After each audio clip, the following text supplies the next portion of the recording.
Sometimes, fate doesn't arrive with fireworks. It knocks softly, almost apologetically, on your door.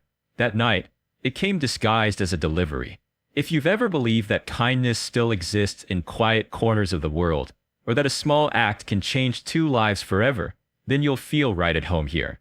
Like and subscribe if you believe compassion can still surprise us when we least expect it, because what I'm about to tell you isn't about money.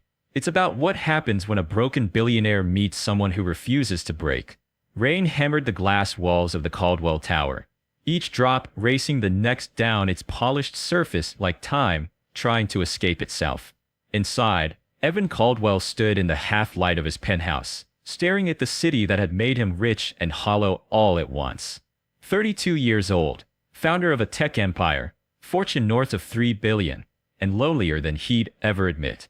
The apartment was silent, save for the quiet hum of machinery obeying his every command. Even success had started to sound like an echo. Then came the ping of an unexpected delivery notification. Package arriving, 11:47 p.m. He frowned. The shipment wasn't due until morning, but curiosity tugged at him. Moments later, the elevator chimed. Footsteps. Then 3 hesitant knocks. When he opened the door, the woman standing there looked like she'd been carved from exhaustion. Rain plastered her hair to her forehead, and her right arm was wrapped in a makeshift bandage that looked painfully improvised. Her uniform clung to her like a second skin, the faded company logo barely visible. She tried to steady a box against her hip. Delivery for Caldwell, she managed, voice trembling but steady with pride. Evan noticed the way she favored one side, the twitch of pain in her jaw. You're hurt, he said before he could stop himself. It's fine, she replied quickly. Just a sprain. Can you sign? He did, setting the box aside. But as she turned to leave, he caught sight of her shaking hand. How long have you been working like that? Her smile was thin and sharp. Since the day I broke it. Rent doesn't wait for bones to heal. It wasn't self-pity, it was survival. Something about that answer stayed with him. At least come in for a minute, he offered. You're soaked. I'll call you a ride. She hesitated at the threshold. People like him didn't usually notice people like her. But the warmth spilling from the doorway was too tempting, and exhaustion finally won. Just a minute, she said, stepping inside. The penthouse smelled faintly of espresso and electricity. Evan handed her a towel and insisted she take coffee. She refused, twice, before finally nodding. The steam rose between them like a fragile truce. Her name was Sophia, he learned, 26, former nursing student, part-time driver. She dropped out of school after her father's surgery left their family drowning in debt. Since then, she'd worked whatever jobs she could find. Hospital janitor, grocery cashier, now deliveries. I'll go back someday, she said, glancing at her arm. After this heals. After the bills stop multiplying. Evan found himself listening in a way he hadn't listened to anyone in years. No filters, no investor pitches, just truth spoken softly over coffee. Outside, the thunder rolled like punctuation to her words. When she stood to leave, he noticed the tremor in her knees. You shouldn't be carrying boxes with that arm, he said. I shouldn't have to, she answered simply. But life doesn't wait for shoulds. Something in that line hit him harder than he expected.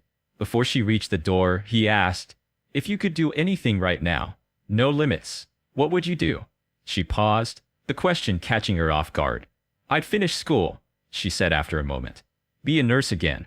Help people heal for a living instead of just surviving for one. Evan nodded slowly, as if committing her words to memory. Then maybe, he said quietly, you won't have to wait as long as you think. She gave him a puzzled look, unsure whether to take it as arrogance or kindness, then turned and disappeared into the rain. He stood there for a long time after the door closed, the echo of her words filling the sterile quiet. He didn't know it yet, but something had shifted inside him, something real, human, irreversible. That night, the billionaire and the delivery driver walked away from the same moment, unaware that their lives had just been rewritten by a broken arm, a shared cup of coffee, and a knock in the rain.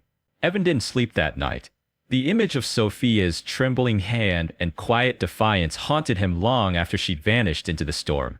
He'd met thousands of people in his orbit, founders, investors, innovators, but none had spoken with the kind of stripped-down honesty she carried in her tired eyes. When dawn broke over the city, painting the skyline in muted gold. He was still sitting at his desk, a half-finished cup of coffee gone cold beside him, the prototype he'd ordered untouched in its box. He kept thinking about her words. Life doesn't wait for shoulds. By mid-morning, his assistant found him scrolling through an internal document, a dormant project proposal buried deep in the company archives. It was something he'd once considered but shelved when profits became the only metric that mattered. A program designed to support gig workers injured on the job. Medical stipends, microloans, job rehabilitation, the kind of system Sophia had needed and never gotten. Now, her face anchored every line of that forgotten plan. Within hours, Evan had convened a meeting. His team stared, stunned, as he tore through the agenda and rewrote it from scratch.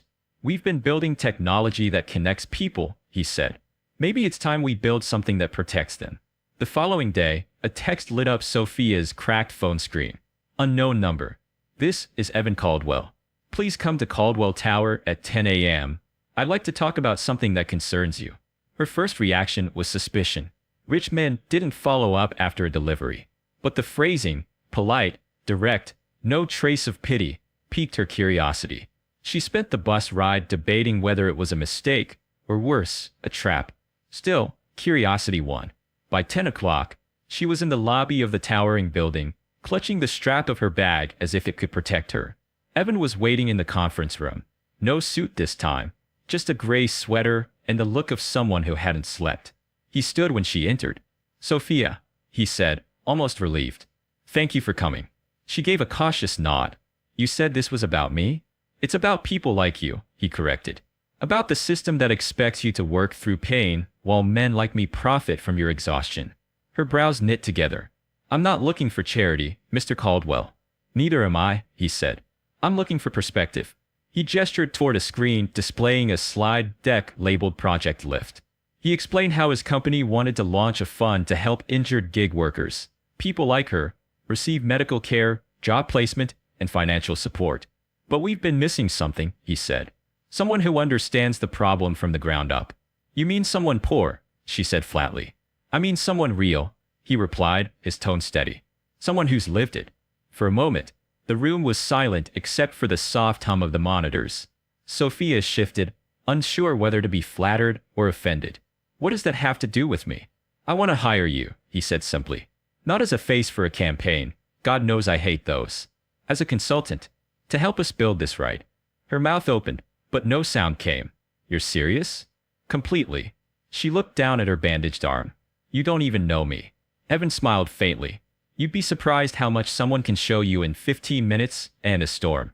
He slid a folder across the table. Her contract, already prepared, complete with a temporary salary, benefits, and time off to heal. "You told me rent doesn't wait for bones to heal," he said quietly.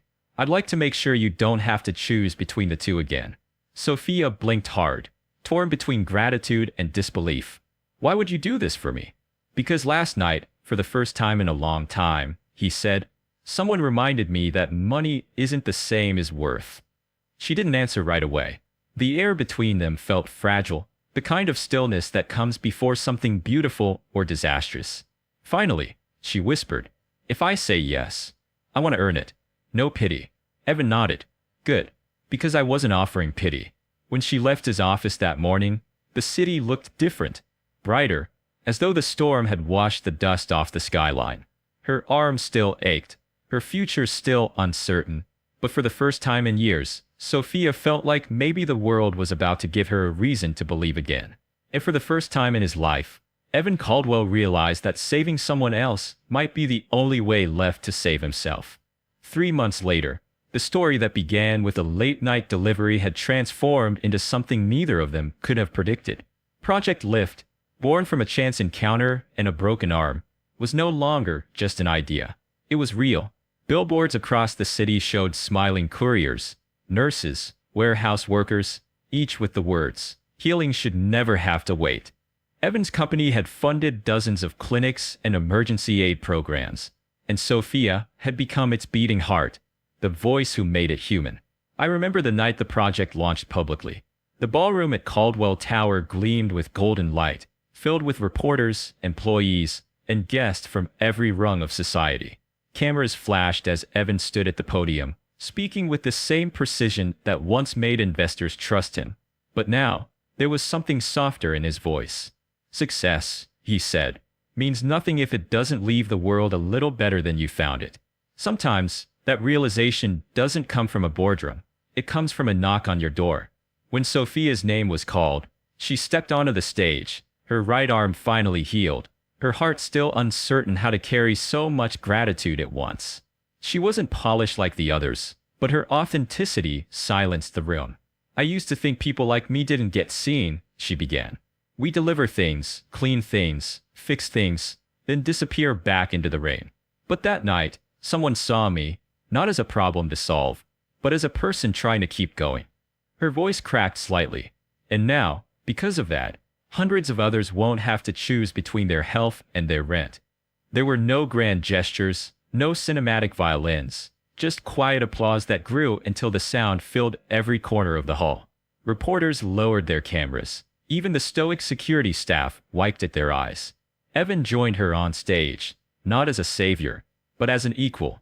He handed her a small envelope, whispering something the microphones didn't catch. Inside was proof that he'd paid off her father's remaining hospital debt and reinstated her nursing school tuition in full. Sophia's breath caught. You didn't have to, she whispered. I did, he said simply.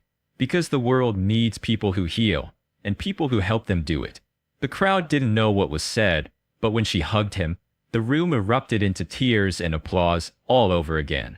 The image of a billionaire and a delivery driver, side by side, became the front page of nearly every news outlet by morning. But for them, it wasn't about publicity. It was about redemption, about proof that decency could still move mountains quietly. Later that night, long after the lights dimmed and the guests drifted away, Sophia stood by the window of the same tower where it had all begun. Below, the city buzzed on, unaware that a single act of kindness had sparked something larger than both of them. Evan joined her, jacket slung over his shoulder, eyes tired but content. You changed my company, he said softly. Sophia smiled. You changed my life. Then we're even. Outside, the rain began again, soft, steady, cleansing. She looked up at it, then at him, and said, Funny how it all started with a broken arm. Evan chuckled. Sometimes the world has to break something to show you what's worth fixing. For a long moment, they stood in silence, the city lights flickering below like 1,000 second chances. It wasn't a love story, not in the romantic sense, but it was something deeper. It was about two people who met at their lowest and chose to build something that lifted others higher. And as the rain fell against the glass, I realized that maybe the true measure of wealth wasn't in what you own, but in who you helped stand again when the world tried to break them. That night, compassion didn't just change one life, it started a movement. The billionaire met a delivery driver with a broken arm, and together, they mended something far greater, the belief that humanity still matters.